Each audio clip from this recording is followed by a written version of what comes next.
Welcome to Pinoy Scoop.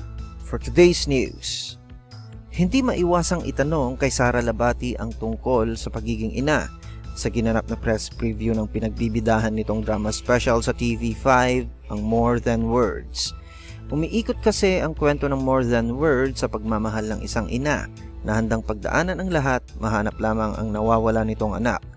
Natanong tungkol sa pagiging ina si Sara dahil sa kumalat na balitang may anak na ito sa boyfriend niyang si Richard Gutierrez.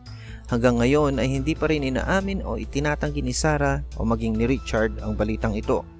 Sa press preview ng More Than Words sa Annabelle's Restaurant noong Lunes, May 5, ay itinanong si Sara kung pinag-uusapan ba nila ni Richard kung ilan ang pinabalak nilang maging anak sa hinaharap. Medyo irritableng sagot ng comebacking actress na wag nang pag-usapan ito. Pagkatapos nito ay inilihis na ni Sara ang usapan sa natapos na proyekto para sa TV5. Ang sunod na itinanong kay Sara ay kung anong edad niya nakikitang kanyang sarili na magiging isang ina. Sagot niya ay hindi daw niya alam.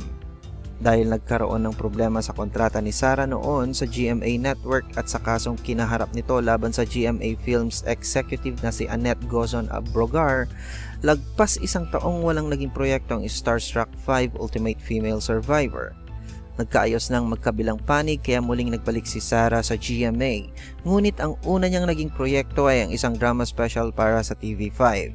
Ipinahiram daw siya ng GMA Artist Center dahil maganda ang naturang proyekto. Masaya raw si Sara na naging kinalabasan ng drama special ng TV5. For more news, visit and subscribe to our YouTube channel at www.youtube.com/PinoyScoop.